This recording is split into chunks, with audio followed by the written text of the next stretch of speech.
Hello everyone, সবাই কেমন আছো? আশা করি সবাই খুব খুব ভালো আছো। মায়ের হাতে গরম গরম ব্রেকফাস্ট নিয়ে আজকের ব্লগটা শুরু করছি।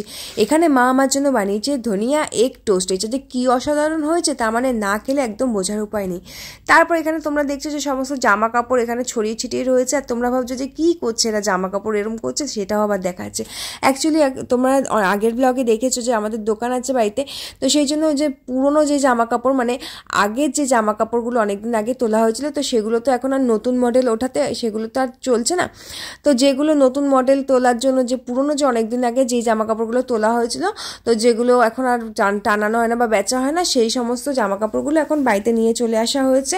এই তো সেগুলি আমরা গুছিয়ে দেখছি যে কোনগুলো রাখা যাবে, কোনগুলো একটা দাদা আসবে অ্যাকচুয়ালি, তো তাকেই জামা কাপড়গুলো দিয়ে দেওয়া হবে।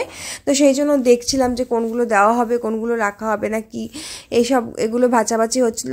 আর এটা ছিল আমার ছোটো কাকি। তো এগুলো আমরা দেখছি সব জামা কাপড়ই একদম নতুন, প্রত্যেকটা জামা কাপড় একদম প্যাকেট ভরা, একদম নতুন। যেহেতু এগুলো পুরনো মডেল হয়ে গেছে সেই জন্য অ্যাকচুয়ালি নিয়ে আসা হয়ে গেছে এগুলো বাড়িতে। এই জামাটা দেখছো কি কিউট লাগছে, মনে হচ্ছে দেখে যে আমার হলে আমিই পরতাম।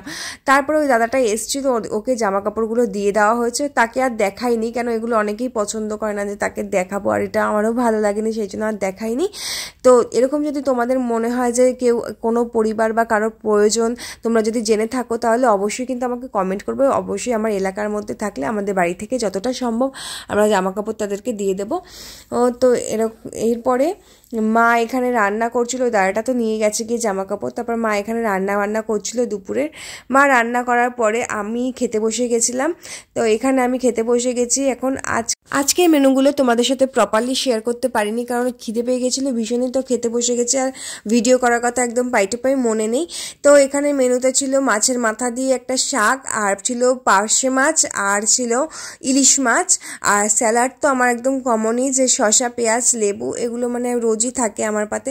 তো আমি ঝটাপট খেয়ে নিয়েছি। আরও কী ছিল আমার এখন সত্যি মনে পড়ছে না। আরও মানে আমি যখন বাড়িতে যাই মা আমার পছন্দের সমস্ত রকম রান্না করতে থাকে। তো আমি যেহেতু খুব একটা যাই না, আর আমি যখনই যাই মা যে আমাকে মানে 5-6 পদ রান্না করে প্রত্যেক দিন খাওয়ায়।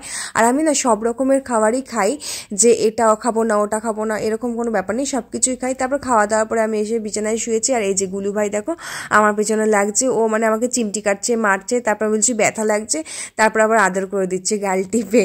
মানে ও আমার সাথে সবসময় এরকম করে, একটু আদর করবে, একটু মারবে।